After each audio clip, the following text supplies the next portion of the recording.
Today, I have Scoutmaster Shannon Ward with Cleveland's Troop 10. They've been in existence since 1924, over 100 years. The oldest scout troop in the state of Tennessee. It's going to be a great discussion. I'm looking forward to it.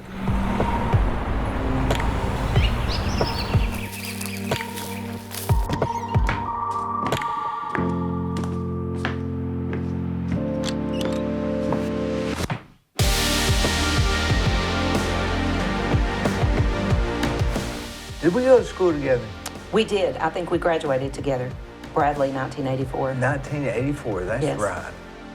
Now, you were married to Mike Ward. Yes. Well, this is a strange story. And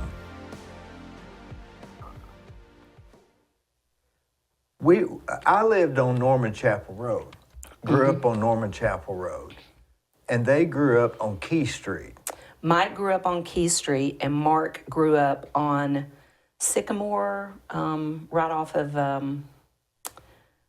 of Mouse Creek Road. You know, that neighborhood there behind Duracell.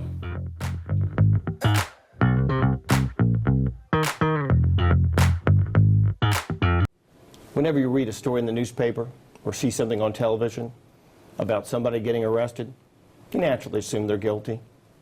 Unless the story's about you or someone you love, then you'll think differently. And you'll want a lawyer who will defend you. My name's Scott Canavis. If you or someone you love has been charged with a crime, call me. I'll return your phone calls, I'll work on your case, and I will defend you.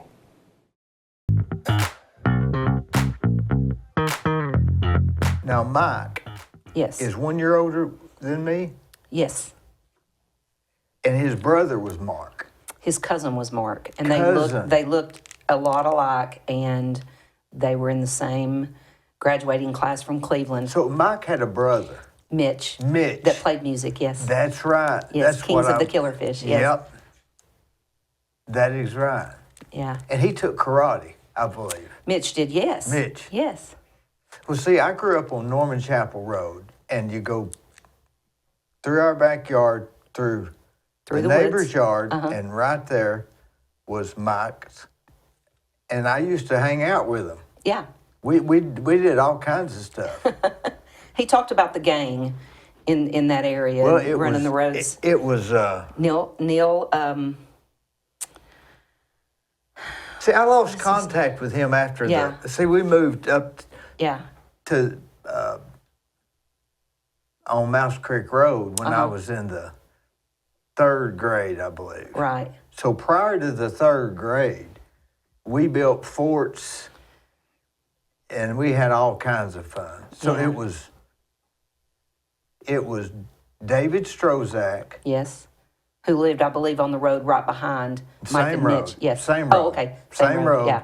He lived same road, and there was Mike and Mitch, and Mike was my age. Mitch was a little younger, and Tim Dodd. The Dodds lived beside the Strozaks. Yes. Was it Tim and Doug Strozak? There was Doug Strozak and Matt Strozak. I think Doug was a little younger. Mark was the oldest, then Matt. Then there was a David Strozak That also. was my age. Yes, Yeah, yes. so me and David and Mike would do all kinds of stuff. In fact, we were out, that Key Street used to dead end. And it was a dirt road that went around there, and we used to, I guess they'd, like a junkyard. Yeah. But we were on a dirt mound, and David was throwing rocks at cans, and he went like this and hit me right in the back of the head. Oh my God. God, I never will forget that. But you know how things happen? You have coincidences. Well, about 3 weeks ago, I ran into somebody that was from that neighborhood, and he said that he knew that David worked in Chattanooga for a liquor distributing Yes, company. he's been doing that for a long time. I don't know if I'd know him. I don't even know if he'd remember me. Or if I wouldn't know him if I saw him. It's been a long time since I've seen him. Actually, probably 20 years since I've seen him. But I think we saw him a little bit when the band, Kings of the Killer Fish, when the band was still doing things. I think we saw him a little bit then, which is probably the only reason that I would have seen him in 100 years. They moved up on North Lee Highway. Close to where I live now, yes. Yeah, yes. I remember when we went over to their house after they moved, and that was the last time that I had any association with them. Yeah, Well, those were different times, weren't they? they were different times. Mike's mother ran me off because I had a knife. What happened to her? She passed away the year after Mike did. Is that right? What happened to her, did she? She had a stroke, a series of strokes actually, and she had a big stroke. Actually, me and the kids were over there having dinner, and I think I got up to go to the bathroom, and I just heard my younger son say, "Mamaw," real loud, and I come running back in there, and she was sitting back down, and I had her stick her tongue out, and I did all the assessment on her, and we called 911 within a minute and a half of the incident, And so she had that stroke, and she recovered pretty well from that, but then she had kind of a series of strokes after that, and ultimately ended up passing away from that. If this gets too personal, let that's me know. fine. But what happened to their father? So their stepfather, preacher, is probably who you're talking about. No, the real father. Okay, that's Don Ward. Don had a workplace injury at Duracell, and it affected his lungs. He passed away probably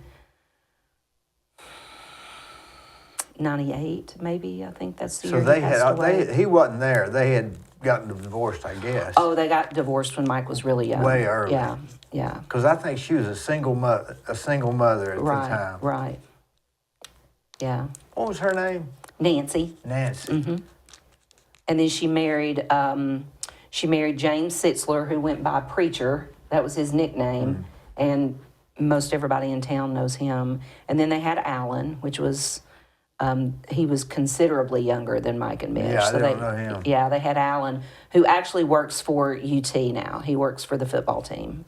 For the athletic department. Well, you never know all the different connections that are related. Yeah. It's really strange, isn't it?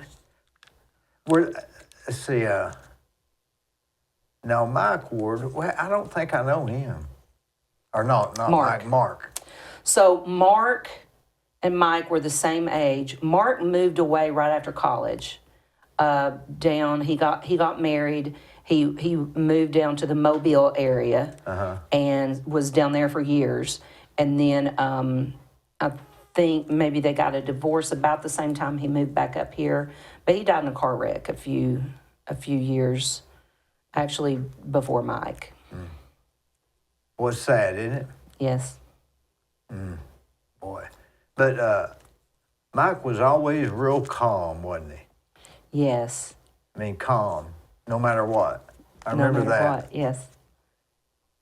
We used to just walk around the neighborhood. We'd go into people's houses back then. That's what we did. I mean, just go into their house. I don't even know, looked like somebody would have said something, but it just wasn't a thing, was it? No, we did the same thing. It was it was kind of funny because my upbringing and his were about the same. You just roamed around and built forts and made tree houses and climbed trees and you just did all the things, that kids don't know that type of life anymore. Don't know it. No. I'm not sure when it ended, but it ended. Yeah, me either. I mean, at some point, my boys are 10 years apart, and there was a huge difference in my older son and my younger son, but it had changed a lot even before my older son was born. So, I don't know. How old were they when he passed away? So my older son was 30 when he passed away, and my younger son was 20. Well, you tell him he was a great guy in the second grade. Yes, they heard all the stories. In fact, they often say how they'll listen to our story, or they would listen to our stories, and they're just like, "Why could we have not, grown up then?" It was just, I mean, I grew up downtown. I'd ride my bicycle up to Tinsley Pool, and people would never let their kids do that now. I wouldn't hardly do it now myself. No, I mean it just, and then Mike, they had the run of Key Street, that area over there, Key. Yeah. We, I mean, it's just a different time. I think the Chandlers lived across the street, I believe. How long did they live in Probably. that house? Nancy lived in that house when she passed away. Is that right? She did. It was a good neighborhood. I think it had changed. Ruth Beck, she may have been there when you were growing up. Ruth Beck lived right next door to Nancy, and I think when she passed away and her son sold the house, I think Nancy was probably the last holdout of, The originals. the Even original the people in Dodds the were neighborhood. gone, I Yes. guess, by then. Yes. Well, there were some rough people in that neighborhood, too. I don't want to make it sound too great, too Yeah. great, but Mike used to tell me he would get off the bus in the afternoon and usually get in a fight before he came home. that was probably the Dodds. Yeah. Yeah. Let's see. Yeah, it's more things do change. But one of them were in the Scouts, I believe. So Mike, Ms. Blackburn was the den mother. So Mike and Mitch were both in Scouts. I think Mike told me he got kicked out after 1 or 2 years. I'm not sure. I don't know Yeah. what the reason was. Yeah. But that was back when, the Cub Scouts met at their den mother's house. So he got kicked out first or second grade or something. But Mitch went all the way through Webelos, which is the last. That's what I was At thinking. the time, it was the last rank for Cub Scouts. And then after that, he started doing the karate thing, I believe. He started doing the karate thing, but he also started playing music right after that, also playing the guitar. So They had pretty good success, didn't they? they did, yeah, they sure did. How big would you say? Well, they opened. If I'm not mistaken, they opened for Widespread Panic once. I mean, they were opening for some big name acts. Mike was telling me about Derek Trucks, who is huge now. I think they were opening at the time for. This is probably all wrong, and everybody that knows this, situation is probably going to say that's not the case. But I think they might have been opening for ARU or something like that. And Mike sat backstage and talked to Derek when he was a little bitty tiny thing, just learning to play. And he was just amazing then. But he was sitting there with Butch Trucks, his uncle, and that was, I mean, they had a lot of success, and it was, they really had something special there for a long time. Yeah. I'd like to say I lost touch with them after we moved on Mouse Creek Road. I guess they kept going probably to Stewart School. Mike went to Stewart, and then from there to Cleveland Middle, yes. Yeah. And then stayed at Cleveland. Yes. Yeah. So now, Broad Street Methodist, has that always been the home of Troop 10? It has always been the home of Troop 10, yeah. And they are really, I mean, they're really good to us. They, we've got the Scout House there on the corner of Central Avenue and Spring Street, and it's awesome. I mean, it's just a little, nothing house. I don't know how they came by it, or my mother told me it was like her friend lived there when she was little, and then there was a dentist office there or something like that. But Broad Street ended up with it, and that's where they've met for many, many years. And then we have the big camping area that we have out at Johnston Woods. That's just the Scouts, and we've developed that, put some pavilions and stuff there. But yeah, Broad Street is really good to us. What was your main connection to it? Because was Mike into, he wasn't into that. No. So my older son, he did scouts, and then he started. He was wrestling. He started wrestling when he was first grade, but he did scouts, and then once he got to middle school, it just became incompatible for him to be able to continue it. So he didn't. But I was in human resources and looking at resumes, CFO, all these big resumes, and they were all Eagle Scouts, and I was just like, dang, I wish I would have pushed him. But, like I said, my boys were 10 years apart, so I kind of started over with the younger one, and I just made sure no matter what else was going on that he kept at Scouts, and, he loved it. He worked at summer camp for a few years as a lifeguard, and and he ended up ultimately getting his Eagle, so, and with Troop 10. We started with another troop, and then that wasn't really a good fit, and then we went to Troop 10. So you weren't really involved until your kids got involved. That's when you got... Oh, yeah, not at all. So I helped a little bit when my older son was in it, and I kind of figured out how things worked and stuff like that. But when Jacob started, Mike went with him 1 week, and he was just like, that is chaos. I am never going back. And so I ended up going with him the next week, and it was chaos. But I guess I'm an organizer and stuff, so it was just crazy. And we were all the parents are looking at each other like, what is going on? And so I was like, okay, this is what we're going to do. And I kind of stood up and, got the kids organized into, I can't even remember what it was we did, but they were organized and it wasn't crazy, and I think that night they came to me and they were like, we need you to be a den leader. So I said, okay, and I did it. And then I became district commissioner, and then, just on from there. The Boy Scouts has been around since, 1924. That would have had to have been the earliest, it maybe even, when did they even start? They started in the United States in 1910. So 14 years later. Yeah. Broad Street Methodist says we'll allow one to. Wonder who was the original from Cleveland that. So, 1910, some community leaders, which I think were mostly members of Broad Street, decided that they wanted scouts in this area. So they got some people together, and I think they got some kids together, and they did a couple of trips, and everybody had a great time and stuff like that. But they didn't really have any organization behind it. So it didn't really become like a real troop, And then it happened like that a couple more times. Some people would get together and, get some kids together, and they would camp and cook and do all the things. And then, and it would be great, but it kind of never would get off the ground. So in 1924 is when, some leaders came together and they were like, okay, we're really going to push this. And the first troop to get organized in Cleveland is going to be Troop 1, and we'll number them from there.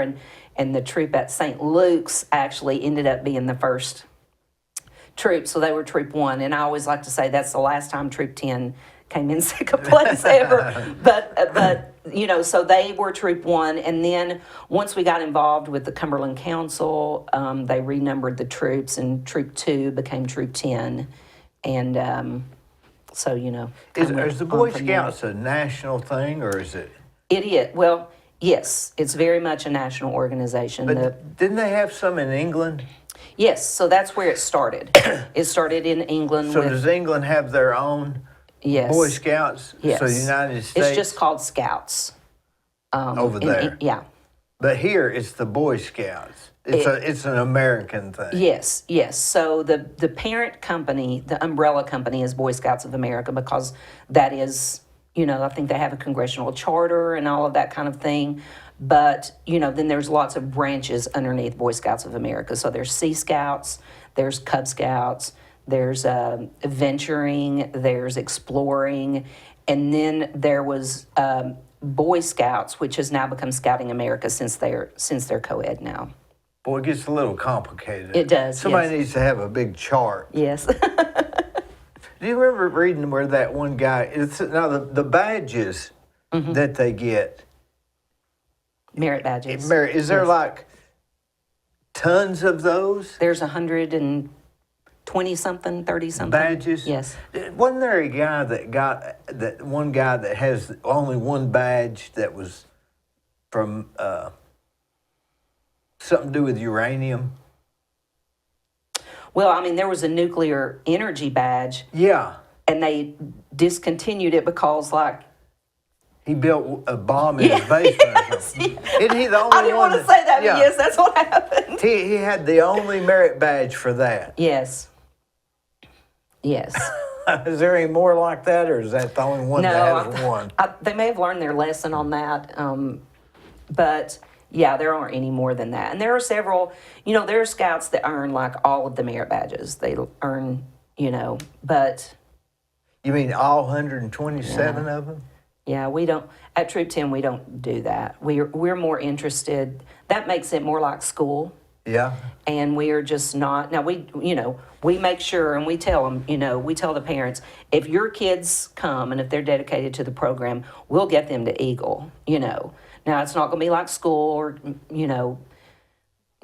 a lot of troops go to like merit badge colleges and all of that kind of stuff. We don't really do that. We focus more on the scout and their character development and their personal development and things of that nature. But, there are certain merit badges that they have to get to be an Eagle. So, we make sure that they get all those, and then the rest of it, they earn as many as they want to or as little as they want to. So an Eagle Scout has gotten all the badges except that nuclear badge we talked about. Well, an Eagle Scout has gotten all the required badges, which is 21 merit Okay. badges. The others are just like optional. Yes, and really merit badges are designed. They're not designed to, doing the medicine merit badge. You're not going to be able to perform surgery after. They're not designed for that. They are designed for youth to be exposed to different things that they may not have in school or in college or something like that, and to pique their interest. Basically, that's the basis of the merit badge. You just want them to see things that they may not have ever considered before. We had one scout who he was on all these welding shows and programs and stuff like that. That interest started with the welding merit badge. Mm-hmm. He did it and he was like, "Wow, I really like this," and and he ended up doing a lot with it. If you just have in order to get a merit badge, I guess it's just sort of the very, very basics, just to see if you're interested Right. or not. Right, exactly. It just says, hey, I went through this and I have an interest or I don't have an Right. interest. And like the last requirement is always,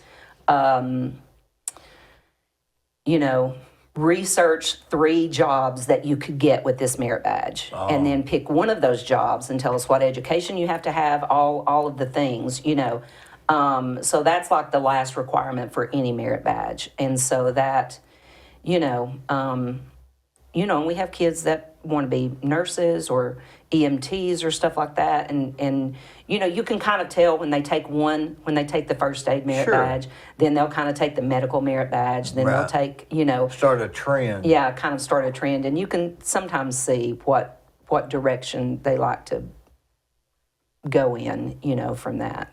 My cousin, 2 weeks ago, he was cutting a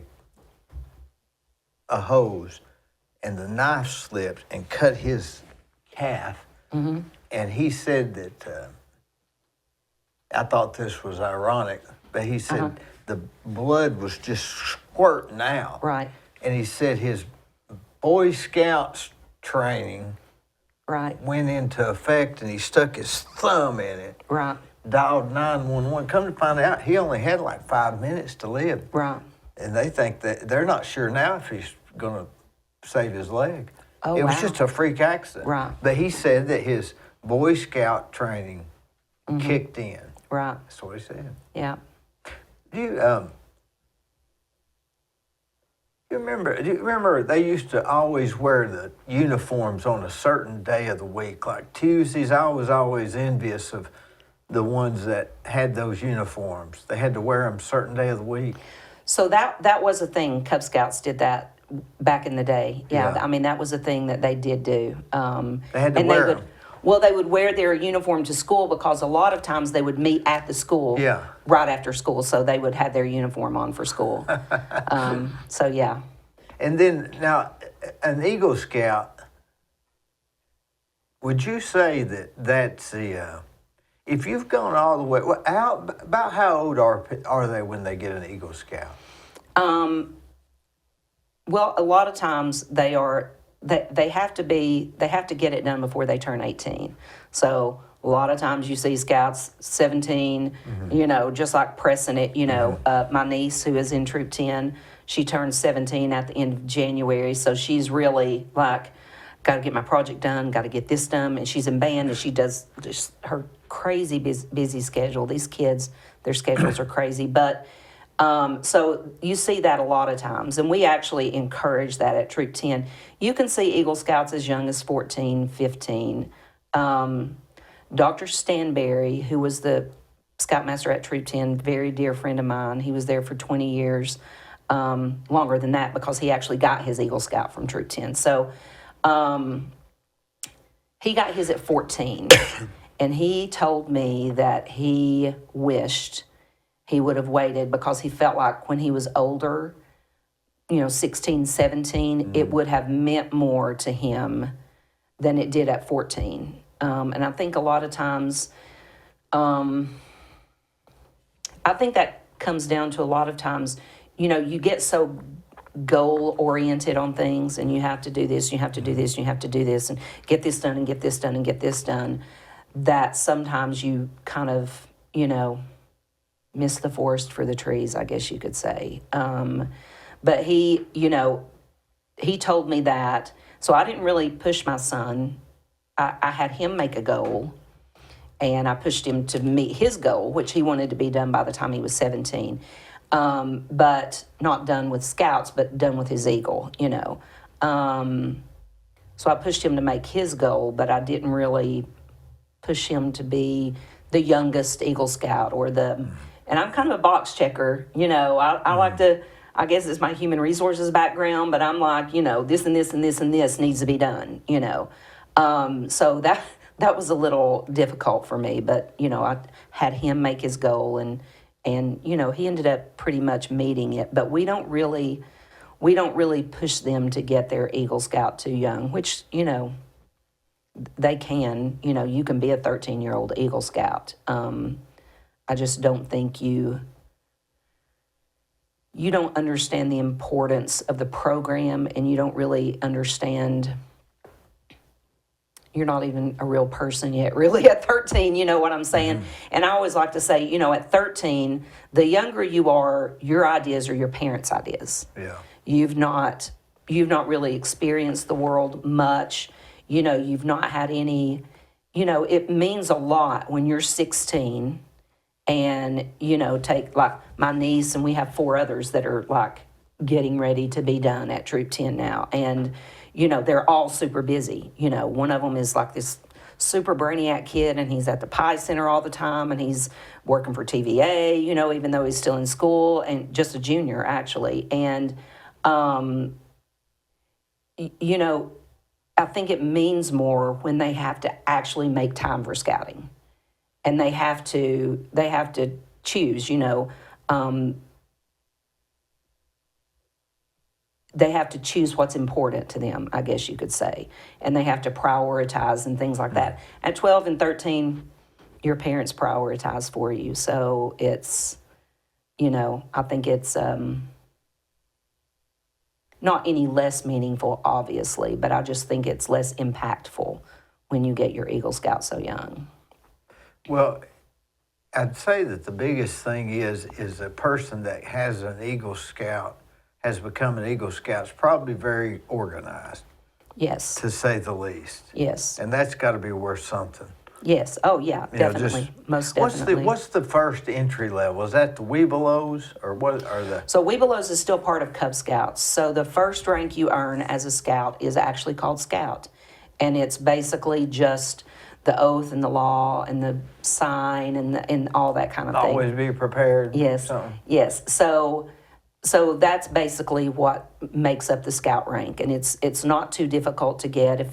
If you have a scout that come from a really strong Cub Scout program, they're going to get that. Like ours that just crossed over to us from Pack 3217 at the beginning of March, they've already made that rank. The next is tenderfoot rank, which requires some skills. You have to prove that you know some skills, and you have to get that stuff checked out. Then you have second class. Then you have first class, which in the beginning was as far as you went. Once you got to first class, you were done. And then when I say the beginning, I mean like way back. And then you have star, and then life, and then eagle. Well, After that. how late can you start and still become an Eagle Scout? I mean, let's say that you're 12 and you say, boy, I'd like to join the Scouts, but I didn't start when I was young. Oh, 12 is great. Most kids they're just not even paying attention much when they're 12. We're just wanting them to enjoy the program, I went, when I was on Norman Chapel Road, I walked down to that church. Wesley. Yeah, and they were having the Scout night. And so I somehow or another was sitting in that thing, and they said, you got to buy a uniform, and they're $17. And I thought, well, we ain't got $17. Yeah. So I never went back, and so I never did. I thought, well, I can't join now because I didn't come up through the ranks. But but that's irrelevant, isn't it? It really is. And nobody told me that. Yeah.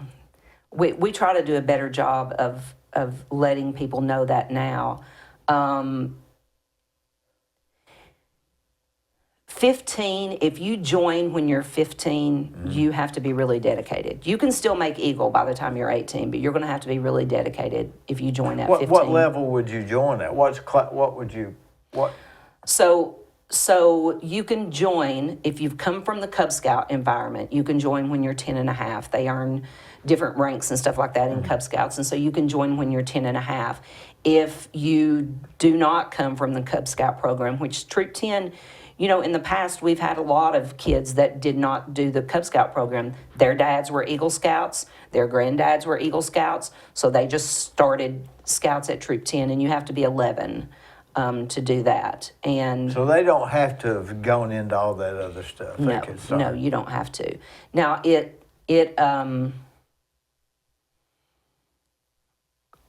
it's easier to wrap your head around rank and things of that nature when you've come up through the Cub Scout program, because you realize, that you have to do certain things to make rank and stuff like that. So it's a little bit easier, but if you have, if you have a youth that is, that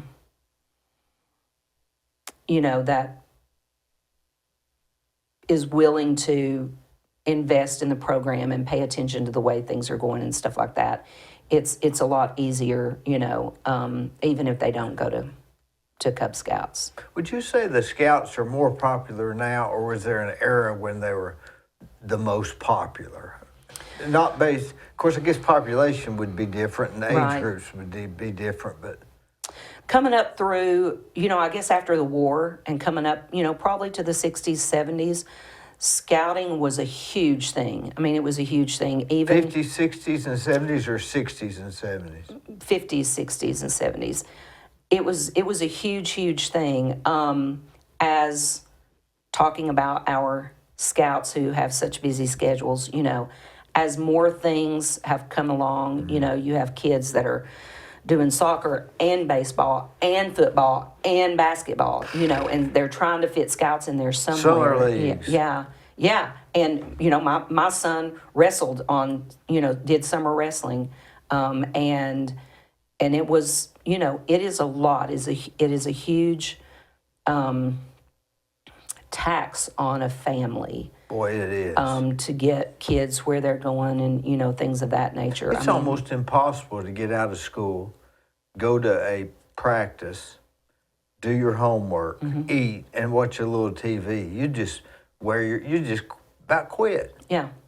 Can't do it all. No, you can't. And you don't know which one you want to do. So you Right. just don't do nothing. we try to be very flexible because scouting is a work at your own kind of pace thing, so we try to be very understanding because we want well-rounded scouts. We want scouts that do all the things. We want It's not a job. No, it's not. We want scouts that are, in band and in football and I'm telling you, band is crazy.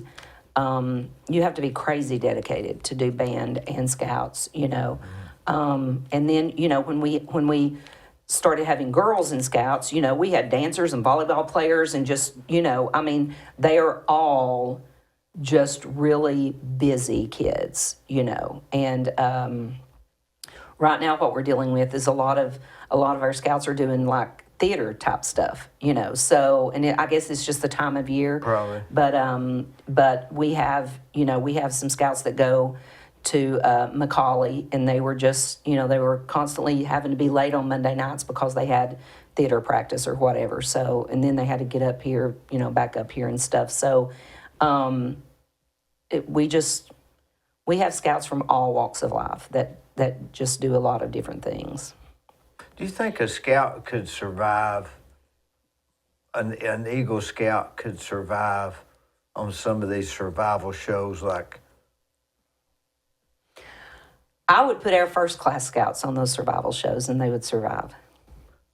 When you say first class, you That's mean that's like halfway through the ranks. halfway through the ranks? Yeah, Eagle Scouts, would, absolutely. they any would day of the manage. week. Mm-hmm. Do they know what to eat in the wild if they're hungry? Do they go to that level of training? We do talk about that. Yes. What's poison ivy and berries you could eat? Oh, that's or very can't basic. Eat? Yeah. What's that? Leaves of 4. Leaves of 3. Leaves of 3. Yeah.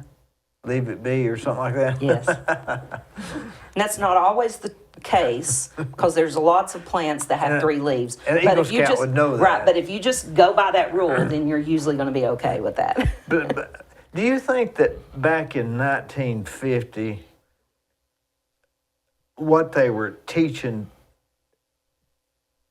what they were teaching scouts and Eagle Scouts and stuff, was that different than it is now? I mean, would it be now, we've added some computer programming and we've added some how to do your income tax, or is it still just making fire and wearing a life jacket? They've added the how to do your income taxes. That's personal management, They've added that kind of stuff, but then you still have to do the rest of the stuff, You mean the national? Yes. The national guidelines. This is what we think's important. Right. So, but those aren't requirements, the computer stuff. Personal management is, because everybody needs to know how to, know if your CPA's halfway competent. Right, I mean, exactly. you don't have to maybe know exactly how Right. to do it, but say, Yeah. I think there are some deductions. That's more like, going into Lowe's and comparing refrigerators and what you need and waiting for sales and different things like that. So we walk them through all of those processes. And personal management is really how to just live adult life, Was that always an Eagle Scout thing? Yes, that has always been.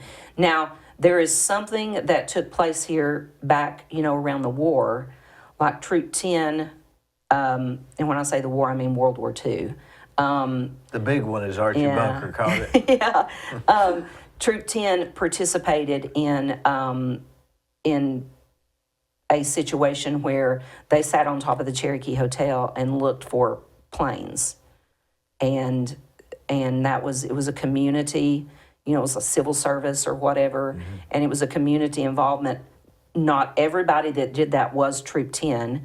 There were some, firemen and policemen and different stuff like that. But Troop 10, their scouts actually took part in that, where they would sit on top of the Cherokee Hotel and look for things that they were taught to look for, and they knew how to report. That's the main reason. I mean, you in theory, that's the early form Yes. of the Army or of the military or Yes. defense or whatever. That's Yes. the first thing, isn't it? Yes. I think because of, I don't know, because of lawsuits or whatever, like even natural disaster things that happen here, I mean, Troop 10, the big tornadoes that happened back in, the Easter tornadoes that happened Couple years ago? several years ago, yeah. What was in 2020, actually, and the East Cleveland area was just devastated.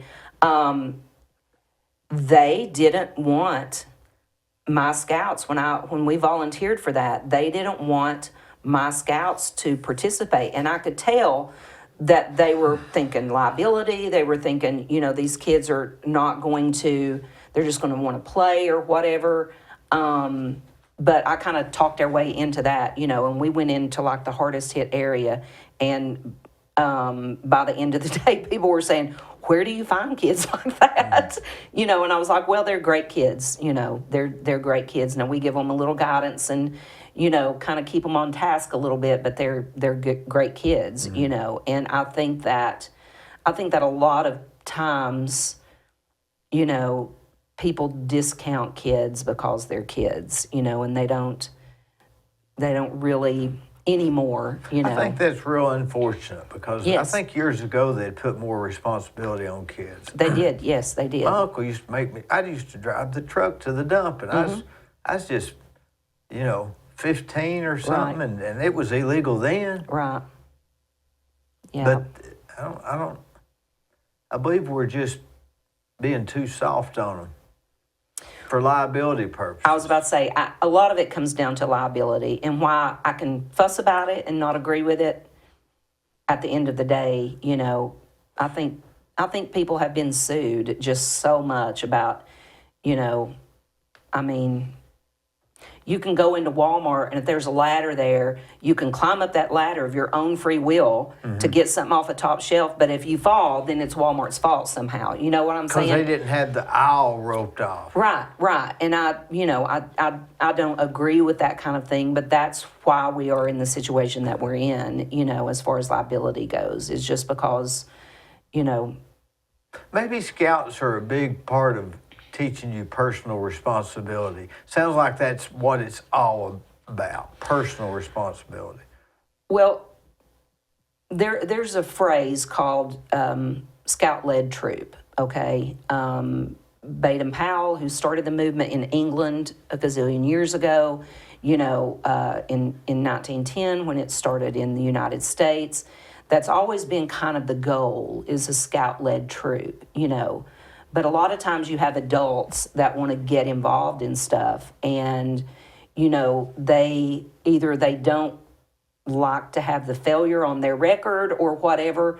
But Troop 10 is truly, and we've had scouts come to our troop from other troops like in Chattanooga and stuff like that. But Troop 10 is truly a scout-led troop, and we teach them to lead, and we give them the tools that they need to lead, and then we make them lead. We don't make the decisions for them. And even if we know they're the wrong decision, we let it unfold. Now, of course, we keep everything safe. That's really the role of the adults at Troop 10. We keep things safe, and we try to keep things excited, and we try to facilitate making things happen for them. But it is really scout-led. I mean, we expect them to make the decisions, even sometimes when we know the decision is not the right decision. We know what the outcome is going to be, but we let them learn that on their own, because that's when you really learn, is when you make a mistake. That's the truth. You mentioned your niece. Was she in the Boy Scouts? How's that work nowadays? So I'm going to go back a little further. So when I first became district commissioner, which I'm not anymore, but I was the Ocoee district commissioner, which is Bradley and Polk County. So when I first became district commissioner and started being involved in recruiting at the Cub Scout level, we had parents that would beg us for their daughters to join. And a lot of times it was, dads that were Eagle Scouts and they had daughters and they didn't have sons, But a lot of it was, families who had boys in Cub Scouts, and they had girls in other programs, and they saw the difference in the programs. And they really wanted their daughter having this same experience, not taking anything away from the boys, but they wanted their daughters to be able to have the same experience. In the groups that they were involved with, they weren't having those experiences. But don't they have the Girl Scouts? They do, and it is very different. I think when Girl Scouts first started, it was very much like Boy Scouts. It was very much the same, but it's not really that anymore. Is it still under that same?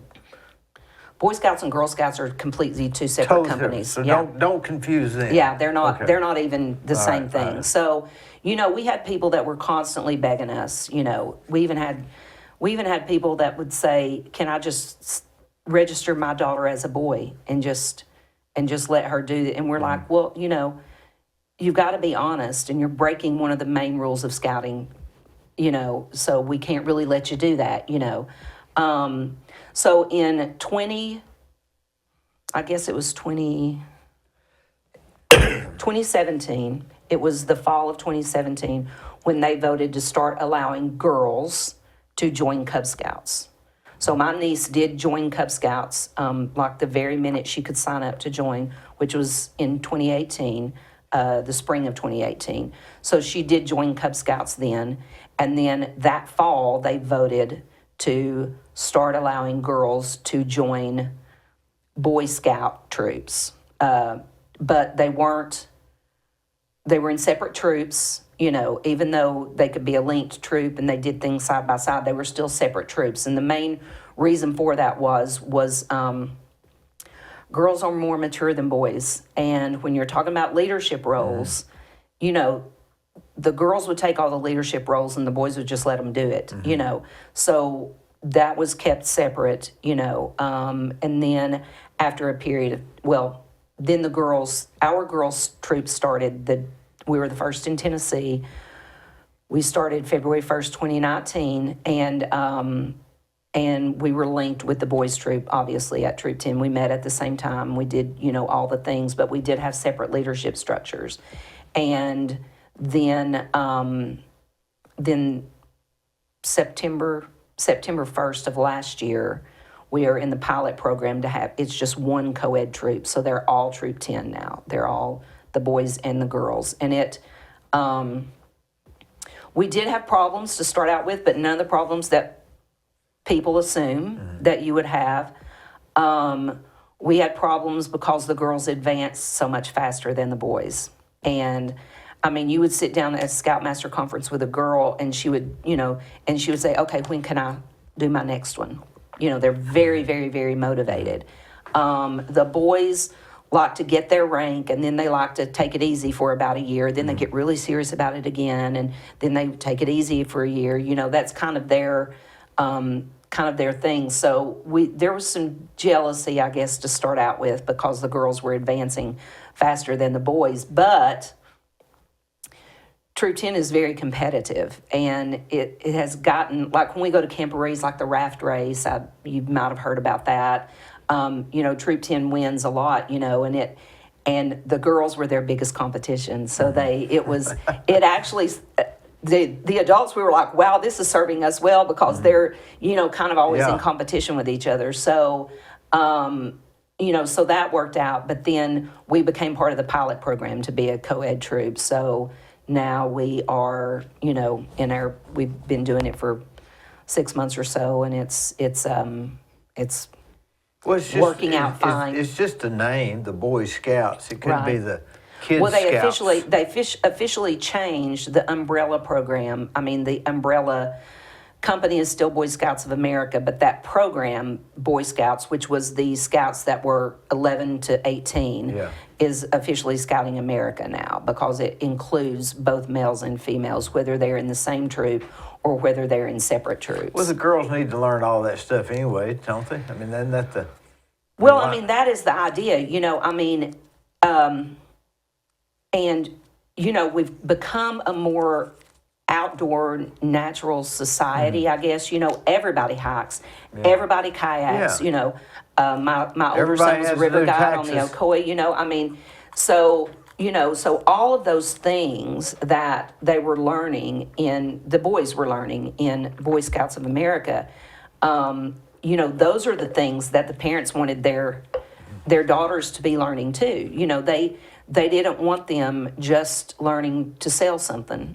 They wanted them to learn to, save somebody's life, and they wanted them to learn to lash together a raft out of bamboo, and they wanted them to learn all of these things. And and then we had the girls that were absolutely doing those things. I'm like, they're wearing, have ballet shoes in one hand and hiking boots in the other hand. That's the kind of girls that we have. That's today's woman, isn't it? Which is true. And I think the female of today, they are more interested in that type of thing. Everybody is. Right, exactly. Everybody's just more interested in. Yes. There's been a sort of a shift in what people want in the past 20 years, hasn't it? 15 years. Yeah, very much so, yeah. I think we see it a lot more maybe here than in some of the bigger cities, because here, we have the Ocoee up there. I mean, it was just like, Mike was a river guide on the Ocoee, then Ian became a river guide on the Ocoee. I mean, it's just, we kind of raise our kids more in this area, in kind of the outdoors. I always like to say my younger son, he was 3 weeks old on his first camp out. Mm-hmm. I mean, that's just the way we raise our kids now. So and then truth be told, there's, boys and girls are together at school. They're together everywhere else, like literally everywhere else. The workplace, everywhere else, boys and girls are together. And it is my opinion that we should encourage them at a younger age to start getting along and not be separate and learn, our boys and girls, they work so well together at Troop 10, and and they don't do the raft race anymore, but they were really excited last year at the possibility of having a co-ed raft, because our boys would always win first, and the girls, even if it was by 26 seconds, which is what it was last time. That's a pretty good bid. The girls would get second. And so the thoughts of them having a co-ed raft, they were just like, oh, this is going to be so amazing. We're going to beat everybody, So that was, they recognized the strength of having co-ed because their minds just work so different. The girls are very methodical about, well, it says we need to do it this way, so we're going to do it this way. And the boys are like, oh, they're not going to read the directions, are they? Right. So they understand the girls understand the benefits of having the boys on their team. Well, everything else is co-ed. Why everything not that? is, yeah. I mean, everything is, yeah. School is. Yeah. And I think really, like, when scouting was formed, I'm like, when you think about 1910, women weren't even allowed to vote at that time. You know what I'm saying? So it was... It wasn't in the realm of possibility. Right, it just wasn't They wouldn't practical. even got it off the ground then. No, not at all. So for, we've basically come full circle now, and it doesn't have anything to do with anybody wanting to take anything away from the boys or that the girls are like manly girls or, whatever, and they're wanting to be part of the boys. No, they're all just regular boys and girls, and they do what they do, but they, I found that more girls like to do hiking than guys. That may be so now. They just, that's just, people are nowadays, they're more interested in taking they're actually going outside more now than they did 10 years ago. Yes. I hadn't quite figured that out. What's the reason for that? But there's something. I think the stress of everyday life. And it's just become more it's just, I don't know what it is. Right. But now they just, I think maybe it started out with, I'm going to take a picture and put it on social media of me looking at this view. Right. Well, you're not going to say, I'm going to take a picture of me playing this video game. Right. Yeah. So it started out being, look at me, I'm doing this. Yeah. And they started saying, hey, wait a minute, I kind of like this. Right. I wonder what it is about hiking that's so. Did Mike like to hike? So our first dates were camping and hiking. We used to hike and backpack all the time. When did y'all start dating? We started dating when we were 18, In high school or out? just out of high school. Where did you meet? I actually met his Land Cruiser. He has or I still have it, but he had a 1970 FJ40, and I met his Land Cruiser first. And he was off, on the trail somewhere. But we pulled up, and the Now, people where I was was this with at? said at the Blue Hole. All right, so you go to the Blue Hole, and who are you with? I am just with a group of friends, and somebody knew And you're him. 18? Yeah, and somebody knew And him. y'all had already graduated? Yeah, and they said that's Mike Ward, or Mike Ward's here, and I said Where were you working? I was working at Lowe's at the time, I think.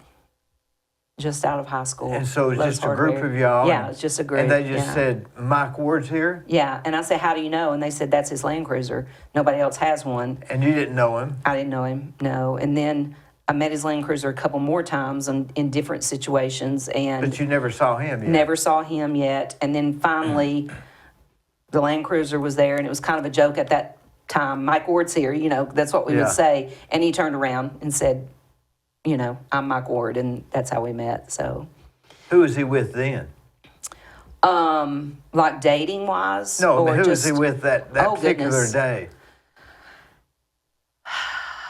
Dave Fountain. Oh, David Fountain? Yeah, he was with Dave Fountain and Hank Howard and that whole crew. See, Yeah. I went to school with them Yeah. at Cleveland Junior High. Yeah. So that Well, whatever happened to David Fountain? that's a whole That's a other whole that's a nother whole other thing. thing. Yeah. Yeah. Boy, he He's was smart. so smart. He's so smart. And his brother was smart too. His brother might have been smarter than him. Bobby. Bobby. So Mike was having trouble with our oldest son, periodic tables, Mike scientist, environmental scientist, all the things, our son was having trouble with it, and Mike just kind of couldn't get it through to him and kind of felt frustrated because he felt like he wasn't helping him. And Dave walked in, and within 3 minutes, he had Just him laid it understanding out. it. Yeah. He was extremely smart. Extremely smart. Boy, that's a whole nother thing, isn't it? It is. Yes. So, anyway, so they were up there rafting, and so y'all just got to talking? Yeah, we got to talking, started dating, and then,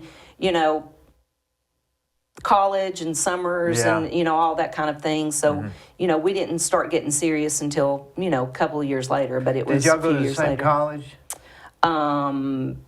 No, he was at UTC, yeah, and I was here in Cleveland, so, yeah. So, anyway, what else is going on, you think? Do you think, how many scouts are there in the United States? Oh, goodness.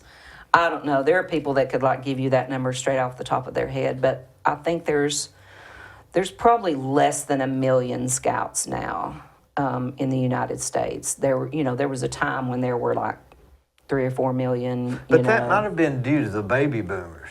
That No, was about the definitely. era of the baby Yeah, I boomers, mean, right? that was definitely so. But, it was also a time when, there wasn't as much involvement in sports and just other extracurricular things, like even church now, you can be involved in church as a teenager, and it can literally take up all your time, not that I'm not saying that's a bad thing. I'm just saying that everything now is a major commitment, and it's I think the biggest thing going from Cub Scouts to Scouts or Big Scouts or however somebody wants to say it, going from Cub Scouts to actual Scouts is, the kid is wanting to focus on soccer, or they're wanting to focus on football, or they're wanting to focus on, something like that. So they don't crossover, which is what we call that. They don't really cross over when I was growing up, it was all seasonal. It was sectional. I played baseball, played a little football, wrestled some, but I didn't have to do that during basketball because I Right. didn't wasn't Right. my thing. Right. So nowadays it's just all blended together. Yes. Plus, some people learn to, we're taking, piano lessons, and you just don't have time to do it. I think they just get too serious about everything and don't just kind of touch on it. If you just touched on it, people would levitate towards what they wanted. Yeah, I mean, I agree with that. Something that is weird, or it's not weird. Actually, I think it's fantastic, but at the same time, it was very odd for me. I cheered at Bradley. I was a cheerleader at Bradley. I did drama. I ran track, did that kind of thing. But and then I had friends in band, and it was something that I had never even considered doing. I didn't have time for that, But Walker Valley, Walker Valley's band is who she participates with. But Walker Valley, at halftime, they've got girls in cheerleading uniforms on the field playing an instrument. I've seen football players on the field playing an instrument at halftime. And I'm just like, wow, that was just not something that would have happened when we were in school. No, that would never have happened. No, but see, everybody... You were one or the other. Right. Everybody is trying to be accommodating now because all the kids are doing all the things, And so I think that is the biggest issue that we have when it comes to competition from other sports and activities and stuff like Wonder that. how all this will change in 20 years. It will. Yeah. What will change? I don't know. I mean, homeschool, and then you. I don't know. I can't fathom what it will be, but it will be something. well, a lot of homeschoolers now, they participate with, there's a rule, and Yeah, I they used to can- know it, but I really don't know what it is, but they can participate with one of the high schools. I think it started out, they had to participate with one of the private schools. But now I'm pretty sure if you're a homeschooler, you can actually participate with the high school in some of these things. But, if homeschool is like the wave of the future or whatever, There's no way I could teach my kids at home. I don't even hardly know what I don't even know. I could have 100% done it. I could have 0% done it. I mean, I could have done it. My son, I didn't even consider it with Ian, my older son, but my younger son, I could have done it. And in hindsight, he said he wished I would have homeschooled him. But at the time, I think I said something about it one time and he fussed and fussed. He's very social like I am. So I think he wouldn't have wanted to not be in school, but he was very social through scouts and all of those kinds of things. So I think as he got older and closer to graduation, he realized that he would have still had the social life that he wanted, even if I would have homeschooled him. He will one day. He will have regretted it before it was all over. Yeah. You always do. Yeah. But Because if you don't know how to socialize and interact with people, it doesn't matter how smart you are. Yeah. They won't hire you, and nobody Yeah. will do business with you. Well, see, to me, that's what's the great thing about programs like Scouts that have nothing whatsoever to do with school system, Yeah, completely separate. And, we have Scouts. My son was one of them who he had ADHD, those kinds of things. And he had a difficult time in school. And I mean, a very difficult time in school. And a lot of, the difficulty came from him not like having the independence to be able to do things on his own pace and stuff like that. So, where he had a difficult time in school, as Scouts, he did not have a difficult time. And he was able to achieve things, and he was able to earn things and work at his own pace and that kind of thing. And so that really helped him as far as he goes. And we have Scouts at Troop 10 now that, I think they may have a difficult time in school. They may have, but none of that matters once you come to Scouts. You're there, you're with your peers, you're with your friends, and everybody's kind of working toward the same common goal. And I'm the first person that fusses about this uniform. I call it the most uncomfortable shirt you're ever going to wear. I'm the first person that fusses about that, and we don't push the uniform a lot. Now, if we're outside the Scout house, if we're traveling or anything, our Scouts are in uniform, But the thing that I love about the Scouting uniform is when you put it on, when a kid puts on this uniform, they're a Scout. They're not a private school student. They're not a public school student. They're not a good student or a bad student. They're just Scouts, and it's kind of the great equalizer. People see a group of Scouts walking down the street, and they're all Scouts. They're not socioeconomically different or anything like that. They're just all Scouts. Which is what I love. What I love about the program is that it's we're there for all kids, regardless of what they have going on. Did you, when you were the district, did you work from the house, or did they go to an office somewhere? Oh, that Is was there an that was a office? volunteer position, and So there's not an office? There is the council office down in Chattanooga, but I'll be honest with you, we don't do a lot with them. I mean, they have paid people that get paid and stuff like that, but any scouting that's done, especially Troop 10 scouting, any scouting that's done is 100% based in this community. You have to send reports back to the... No, we don't do anything like that.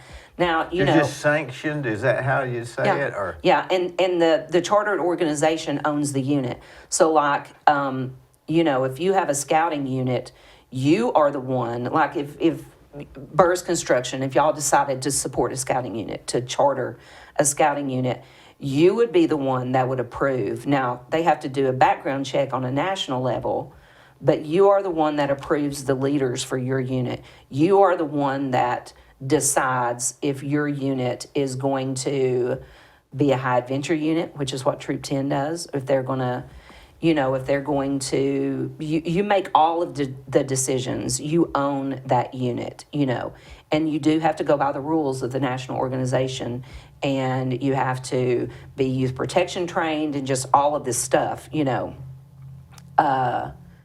but you are the one that decides the direction that unit is going. So that's, and with Troop 10, that is really, we feel the obligation of that legacy. They've been there 100 years.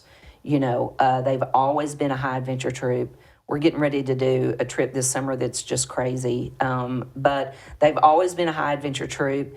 A few years ago, we went down to Key West, and we got scuba certified before we went, and we scuba dived, snorkeling, camped on the beach,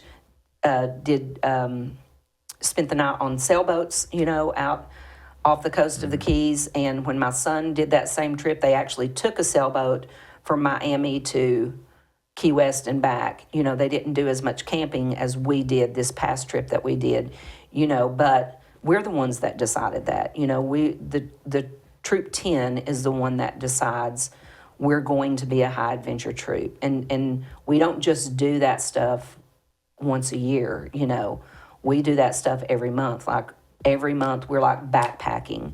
We don't do like car camping where you pull up to a campground. Mike and I used to call it duplex camping, where you have your little square, you know. We don't do much of that, It's backpacking, canoeing, sailing, those kinds of things. And that's every month. We do that every single month, Isn't there a camp up at Polk County called the Boy Scout Camp? Isn't there a Boy Scout camp up there? Or is it on the Hiwassee River? So Camp Cherokee, which is First Baptist's camp, used to be the Boy Scout camp. It Where used was to be it? the Cherokee Area Council. So it's Sugarloaf? Like going towards Sugarloaf? it's around in that area. Okay, Yeah. So So that was there. yeah, that was their camp. So y'all couldn't go there. Okay, so that's where they did summer camp. So Camp Cherokee was the Cherokee Area Council's summer camp. And then they, like, I don't know how those leases work with the Yeah. National Forest up there, but they sublet it or they sold their lease or whatever it is Yeah. that you do to First Baptist, and they built their camp at Skymont, which is Mont Eagle, which is the farthest side of the Cherokee Area Council over there.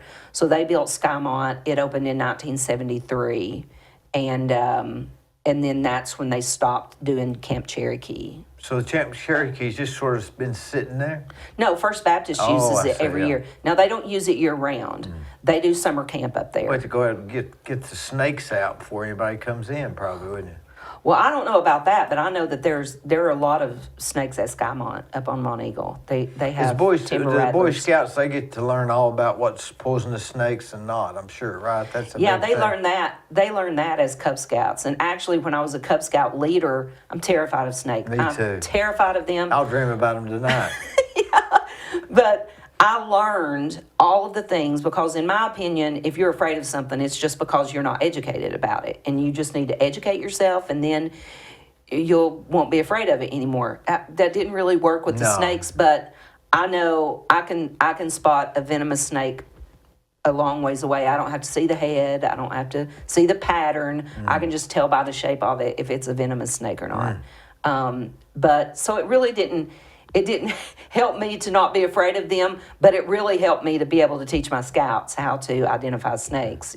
So Well, let me ask you this. If anybody wants to join how do you go about recruiting? I'm sure that's important, right?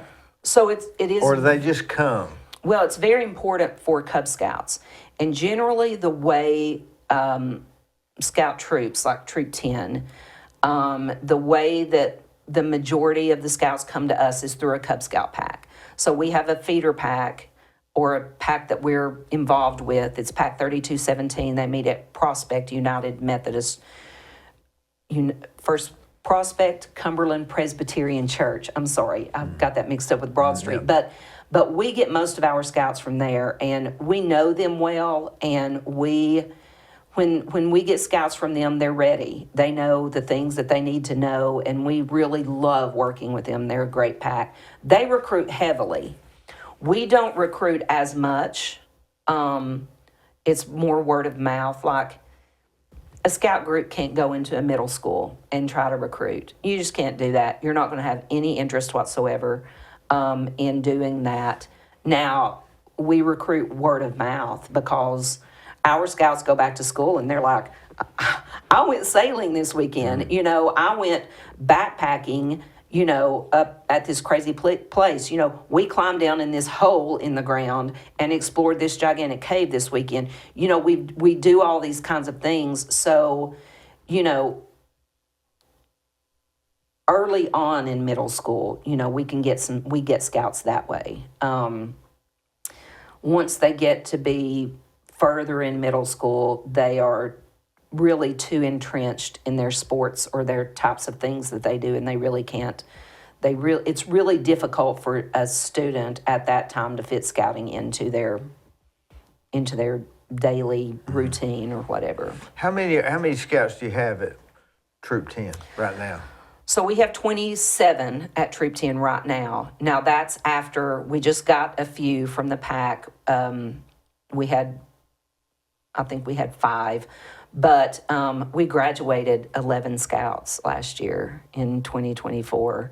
So, As when you say graduated, what do from you high mean? school. So they earn their Eagle whenever they earn their Eagle. Right. They're still with us until they turn 18. And so we had. So after they're 18, they can't be one no more. No. They do have what's called a venturing program, and a lot of scout troops will start a venturing program where their scouts can still get together and do things. It's structured very differently than typical scouting. But most of our kids go off to college, so they're not here to do that. So it's really not... Now, we can sign them, if they still want to do some of the big trips with us, we can sign them on as a leader Yeah, after they leaders. turn 18. And now they can't be a full-fledged leader because to do a trip, you have to have 2 leaders that are over the age of 21. It's called 2 deep leadership. So an 18-year-old doesn't qualify for that position, but they can still sign on as a leader and still be able to participate on some of the trips and things of that nature. Shannon, you're doing great things. I love it. I'm glad people like you are out there. Thanks a lot.